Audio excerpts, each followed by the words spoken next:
Parte 1. A face oculta de Kant. O filósofo que escondeu suas dúvidas, Immanuel Kant. Um nome que atravessa séculos com o peso de um monumento. O filósofo da razão, o mestre da ética, o homem que revolucionou o pensamento humano.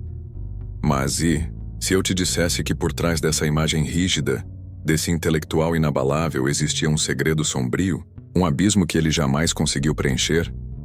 Uma batalha silenciosa que ele nunca ousou declarar ao mundo? A história de Kant que te contaram é a história polida. É o retrato do filósofo exemplar. Mas existe uma parte que quase ninguém explora. A sombra que o perseguiu até os seus últimos dias. Uma sombra que carrega o maior de todos os questionamentos. E se a razão não for suficiente? Quando olhamos para Kant, somos ensinados a enxergar a estrutura, o método, a disciplina. Ele viveu como um relógio. Caminhava nos mesmos horários. Seguia rotinas milimetricamente calculadas. Mas o que poucos te contam é que, por trás desse controle extremo, existia medo. Medo do caos. Medo de que a sua própria mente pudesse ser incapaz de sustentar o mundo que ele mesmo construiu. Medo de que, ao final de tudo, a razão pudesse ser apenas uma ilusão bem organizada. Kant viveu em um tempo em que a ciência começava a tomar o lugar da fé. Ele viu a religião sendo questionada e sentiu a urgência de criar um sistema onde a razão pudesse oferecer aquilo que a fé parecia estar perdendo: segurança, direção, sentido. Mas ao fazer isso ele cavou um poço profundo dentro de si.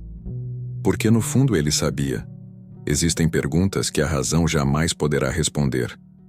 Existem mistérios que não cabem dentro de um conceito. Existem dores que não se curam com lógica. Esse foi o segredo sombrio que Kant carregou.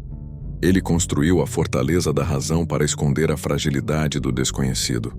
Ele criou um império intelectual para fugir da angústia de não ter todas as respostas. Ele foi o arquiteto de uma moral de ferro, porque temia se perder na própria humanidade. O que os livros te mostram é a obra. O que os corredores silenciosos da história te sussurram é o preço que ele pagou para mantê-la de pé. Kant dividiu o mundo entre fenômeno e coisa em si. O fenômeno é tudo aquilo que podemos perceber, organizar, compreender.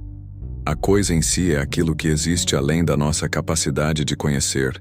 E aqui está a ferida. Kant admitiu que nunca poderíamos conhecer a coisa em si. Isso significa que por mais que a razão avance, por mais que expliquemos o mundo, sempre haverá algo que escapa. Sempre haverá um limite intransponível. Kant construiu a razão sabendo que ela é uma prisão. Imagine dedicar toda a sua vida a um castelo de lógica, sabendo que no centro dele existe um quarto trancado. Uma porta que nunca poderá ser aberta. Imagine carregar o fardo de ter criado a teoria mais poderosa da modernidade, mas tendo que confessar que existe algo que estará eternamente fora do nosso alcance. Essa foi a angústia silenciosa de Kant. A certeza de que o maior triunfo da razão era, na verdade, uma admissão de derrota. Kant viveu isolado. Nunca se casou. Poucos amigos íntimos. Seu mundo era o da reflexão, da análise, da construção rigorosa de ideias. Mas o que parecia disciplina pode ter sido fuga. O que parecia força pode ter sido desespero. Ele não apenas organizou a razão, ele se escondeu nela. Se refugiou atrás de conceitos, estruturas, regras. Como alguém que constrói muralhas, não para proteger um império, mas para aprisionar seus próprios demônios. E é aqui que começamos a enxergar a face oculta de Kant. O homem que queria explicar tudo, mas que, no fundo, temia a parte inexplicável da vida. O filósofo que defendeu a verdade objetiva, mas que nunca deixou de sentir o peso da subjetividade. O racionalista que tentou silenciar a dor com palavras bem encaixadas, mas que talvez tenha sentido essa dor de forma ainda mais intensa por não conseguir encaixá-la em lugar algum. Se você já sentiu que precisa manter tudo sob controle para não desmoronar, você já tocou na sombra de Kant. Se você já se pegou buscando respostas para fugir da dor que não pode ser resolvida, você já caminhou pelos corredores dessa fortaleza. Se você já sentiu que o que você sabe nunca será suficiente para curar o que você sente, Você já esteve dentro da prisão que ele construiu. A razão é poderosa, mas também pode ser um refúgio perigoso. Porque enquanto você se apega a ela como a única saída, você pode estar, sem perceber, fugindo daquilo que mais precisa encarar: o mistério, a dor, a incerteza, o abismo. Kant nunca disse isso em voz alta, mas suas obras gritam isso nas entrelinhas. O segredo sombrio que ele nunca te contou é que, por trás da segurança da razão, existe um mar de dúvidas que ele nunca conseguiu atravessar. E talvez, no fundo, ele nem queria. Porque às vezes, é mais fácil organizar a prisão do que abrir as portas para o caos. Vamos caminhar ainda mais fundo nessa fortaleza. Vamos entender como Kant, ao criar o imperativo categórico, construiu a moral mais rígida da filosofia. E como isso pode aprisionar a alma que busca liberdade. Se você já sentiu que precisa seguir regras inquebráveis para se sentir digno, você precisa continuar. O que vem a seguir pode libertar você, ou te prender ainda mais. A decisão será sua. Immanuel Kant não apenas criou um sistema filosófico. Ele ergueu um código moral que, para muitos, se tornou um fardo quase insuportável.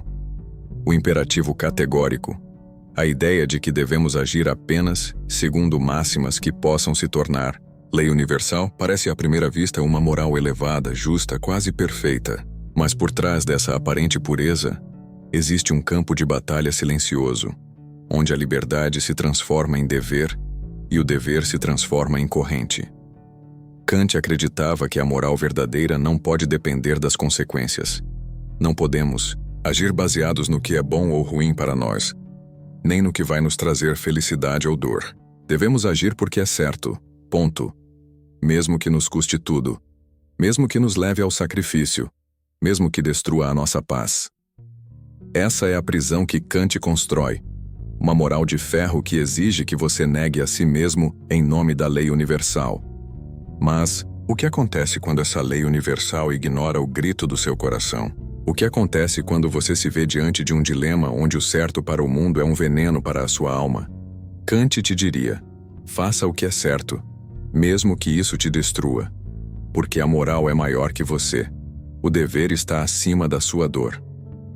Vamos pensar juntos. Imagine que você está escondendo uma pessoa inocente dentro da sua casa. Alguém bate à sua porta perguntando se ela está ali. Se você seguir a moral kantiana, você não pode mentir. Nunca, em nenhuma circunstância. Porque, para Kant, a mentira corrompe a humanidade. Você deve dizer a verdade, mesmo que isso entregue a pessoa que você quer proteger. Essa é a moral de Kant. Uma torre de pedra que não se curva nem diante da morte. Mas o que é que se perde quando escolhemos a pedra ao invés da carne? O que é que se perde quando nos tornamos escravos de um código que não ouve a nossa própria humanidade? Kant construiu essa moral porque ele temia o que poderia acontecer se cada um seguisse apenas seus interesses pessoais. Ele temia o caos da subjetividade. Temia um mundo onde cada um criasse suas próprias regras. Para impedir esse caos, ele ergueu um muro, o dever universal. Uma lei que nos obriga a agir de forma que nossas ações possam ser copiadas por todos, sempre, em qualquer situação. Mas nós somos seres de carne. Somos seres de histórias individuais, de emoções que não cabem em leis universais. E é aqui que o segredo sombrio de Kant volta a aparecer. Para proteger a humanidade, ele sacrificou a individualidade. Para preservar a ordem, ele condenou o sentir. Para manter a pureza da razão, ele abafou a voz da compaixão. Você pode pensar: mas agir com compaixão também pode ser uma lei universal. Pode. Mas Kant diria que o valor da ação está no dever, não no sentimento. O sentimento é secundário. Você deve ajudar, não porque sente vontade, mas porque é seu dever. Isso parece bonito, mas também pode criar um mundo frio, onde o gesto de bondade não nasce do calor do coração, mas da pressão de uma obrigação. Kant acreditava que a verdadeira liberdade está em seguir as leis que você mesmo se impõe, mas que liberdade existe quando a lei que você segue é tão inquebrantável que te sufoca? O que acontece quando você se transforma num carcereiro de si mesmo, fiscalizando cada gesto, cada palavra, cada desejo? A moral kantiana quer te proteger do egoísmo, mas pode te aprisionar numa cela de ferro, onde você perde a capacidade de se ouvir, onde você aprende a desprezar a sua própria dor em nome de uma perfeição inalcançável. O que Kant talvez não tenha percebido é que o mundo real é feito de dilemas que não cabem em fórmulas, que o certo e o errado muitas vezes se entrelaçam de forma confusa, dolorosa e pessoal, que a vida exige muitas vezes que você escolha entre dois sofrimentos, e não entre o bem absoluto e o mal absoluto. A moral de ferro que ele construiu pode ter sido o escudo que ele usou para não se perder, mas talvez esse escudo tenha impedido que ele vivesse a plenitude da experiência humana.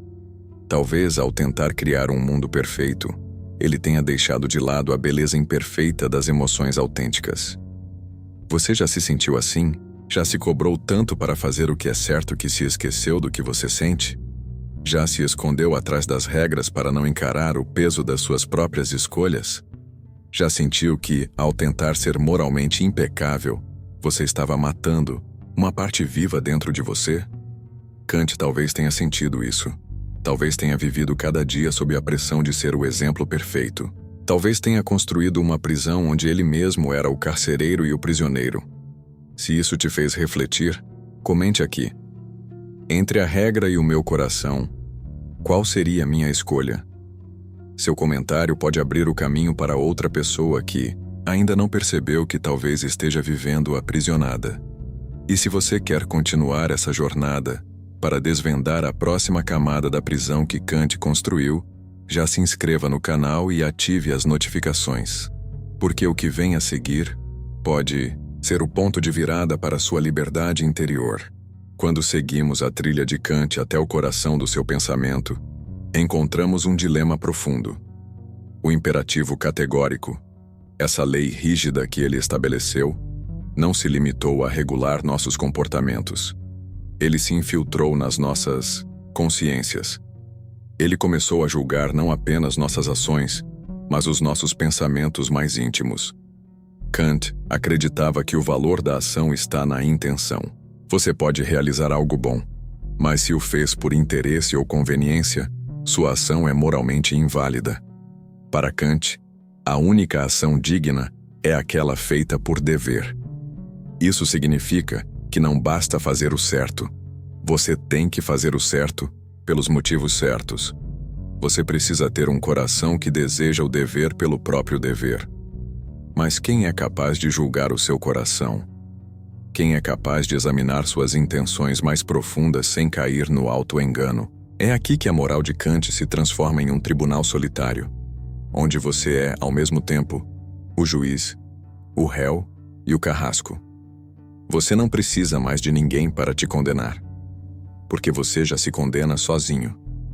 Quantas vezes você já se sentiu culpado não apenas pelo que fez, mas pelo que pensou? Quantas vezes você já se flagrou lutando contra os seus próprios desejos, tentando silenciar as partes de você que não se encaixam no padrão de perfeição que você estabeleceu? Quantas vezes você já se prendeu dentro da cela invisível das suas próprias exigências? Kant construiu um sistema onde o próprio ser humano vigia a si mesmo incessantemente. Um modelo de vigilância moral que pode gerar excelência, mas também pode gerar culpa insuportável. Porque no mundo de Kant, não existe espaço para falhas internas. Você não pode apenas parecer bom, você precisa ser bom desde a raiz do seu pensamento. E quando você falha? Quando você percebe que agiu por interesse? Quando você admite que ajudou alguém esperando reconhecimento? Quando você aceita que escolheu o caminho certo porque era o mais fácil ou o mais conveniente, a culpa se instala, o peso cresce. Você se sente indigno, você se sente falsificado, você se julga de forma implacável. Esse é o julgamento silencioso que aprisiona tantas almas, a busca por uma pureza impossível. Kant não deixou espaço para a graça. Não há perdão automático no seu sistema. A redenção vem apenas da obediência rigorosa à lei moral. Mas e quando falhamos? E quando tropeçamos? E quando nossos pensamentos nos traem, Kant não oferece consolo, apenas reforça o dever. Talvez seja por isso que o mundo que vive sob o peso dessa moral rígida se tornou um mundo ansioso, depressivo, autocondenado. Porque carregamos dentro de nós esse juiz silencioso que não descansa. E mesmo quando o mundo nos perdoa, nós continuamos nos punindo. Kant queria criar um mundo melhor, mas sem perceber, pode ter dado à humanidade a chave de uma prisão mental onde a perfeição é inalcançável e a liberdade é um conceito cada vez mais distante. E você? Quantas vezes já se autocondenou por não ser suficiente? Quantas vezes já sabotou a si mesmo por acreditar que o que você faz nunca é moralmente puro? Quantas vezes já se escondeu dos seus próprios pensamentos, como se pudesse se salvar de você mesmo? É por isso que entender o segredo sombrio de Kant é tão importante. Porque se você não percebe essa armadilha, você pode passar a vida inteira tentando ser alguém que não erra, que não deseja o que não pode, que não sente o que não deveria sentir. E nunca vai conseguir. Você não precisa se destruir para ser moral. Você não precisa se anular para ser digno. O próprio Cristo nos ensinou que a lei sem misericórdia é uma espada que mata, e que o amor supera o peso seco da obrigação. Kant criou um código para salvar a humanidade do egoísmo, mas Jesus criou um caminho para salvar o humano do seu próprio fardo. O chamado de Cristo é um convite à transformação interior que não nasce da culpa, mas da graça. Não nasce da prisão, mas da liberdade em amor. É nesse ponto que as filosofias se separam. Kant exige obediência perfeita. Cristo oferece redenção para o imperfeito. Kant exige que você seja juiz de si mesmo. Cristo se oferece para carregar o seu fardo. Você pode continuar vivendo dentro da cela que Kant te deu. Ou pode começar a buscar um caminho onde a moral não é uma corrente, mas uma resposta de gratidão a quem te amou primeiro. Se isso te fez refletir, comente aqui. Não quero ser meu próprio carrasco. Seu comentário pode libertar alguém que está se auto-julgando há tempo demais. E se você ainda não se inscreveu no canal, faça isso agora. Nós vamos expor o momento em que o próprio Kant foi obrigado a admitir: a razão tem limites. E vamos descobrir juntos onde, talvez, ele tenha tocado o dedo no mistério que ele tanto tentou controlar. Immanuel Kant, o gigante da razão, o mestre da moral, o arquiteto da estrutura perfeita, viveu cada dia como se estivesse construindo uma muralha contra o caos. Uma vida meticulosamente planejada, uma filosofia implacavelmente rigorosa. Mas chegou o momento em que o próprio Kant teve que olhar para aquilo que ele mais temia: os limites da razão. Em sua obra Crítica da Razão Pura, Kant passou centenas de páginas construindo, pedra sobre pedra, a defesa mais poderosa que a razão já recebeu. Ele nos mostrou como o conhecimento humano é moldado pelas categorias da mente. Nos ensinou que não conhecemos as coisas como elas são, mas apenas como elas aparecem para nós. O mundo que tocamos, que vemos, que explicamos, tudo isso está filtrado pelos nossos próprios olhos, pelo nosso próprio entendimento. E foi aqui que o império começou a ruir. Porque se tudo o que conhecemos é filtrado, se tudo o que percebemos é uma construção da nossa mente, então o que está além disso permanece inalcançável. Kant chamou isso de a coisa em si, um mundo real que existe independentemente de nós, mas que nunca poderemos acessar. Ele construiu a torre mais alta da filosofia, e quando chegou ao topo, viu que a vista estava coberta por um véu intransponível. A razão não poderia atravessar. O maior defensor da racionalidade precisou admitir: existe um mistério que escapa a todos nós. Kant passou a vida tentando organizar o caos, tentando encontrar uma lei que pudesse sustentar o mundo, tentando criar uma moral que resistisse ao tempo, ao egoísmo, à incerteza. Mas no final, ele teve que reconhecer que há uma porta que a lógica nunca vai abrir. Um espaço onde a razão não pisa. Uma região onde apenas a fé pode entrar. E talvez tenha sido por isso que ele, mesmo tentando separar a religião da filosofia, não conseguiu arrancar Deus da sua teoria. Kant dizia que a ideia de Deus era necessária para dar sentido à moral, mesmo que Deus estivesse além do nosso conhecimento direto. Ele não podia provar Deus, mas também não podia descartá-lo, porque sem Deus, a moral se tornava vazia. Sem Deus, o dever perdia seu fundamento último. Kant foi até o limite da razão e ali encontrou o abismo. E é nesse ponto que a sua fortaleza começa a tremer, porque o homem que queria explicar tudo precisou aceitar que o centro do universo é inexplicável. Será que ele sentiu medo nesse momento?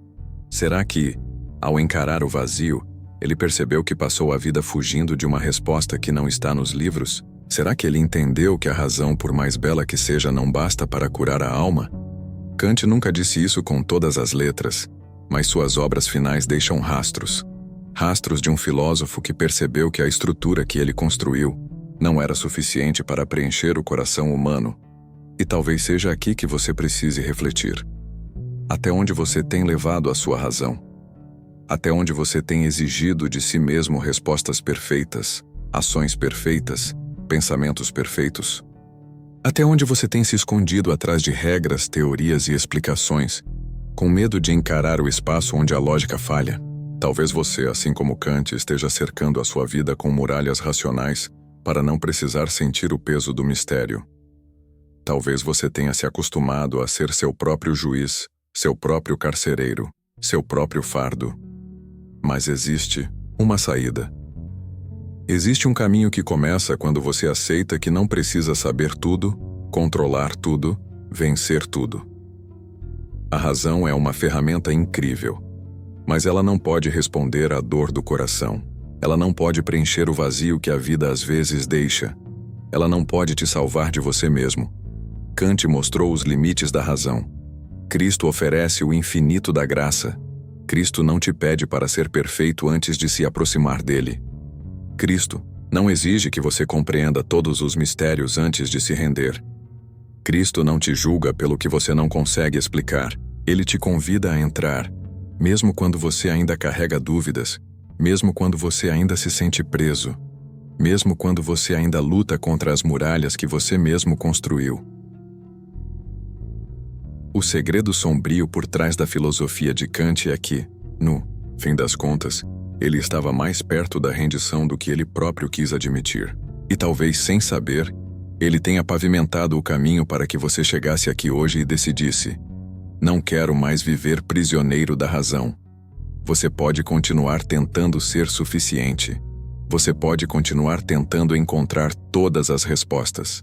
Ou você pode descansar no fato de que algumas perguntas não precisam ser respondidas para que você seja amado, para que você seja perdoado, para que você seja livre. Se isso falou com você, comente aqui. Eu escolho a liberdade. Seu comentário pode ser a chave que liberta outra pessoa que ainda não percebeu que está presa. Se inscreva no canal, ative as notificações e compartilhe este vídeo com alguém que está se afundando no peso da autocobrança, da dúvida, da lógica fria. O próximo conteúdo pode ser o sopro que faltava para essa alma respirar. Nos encontramos na próxima jornada.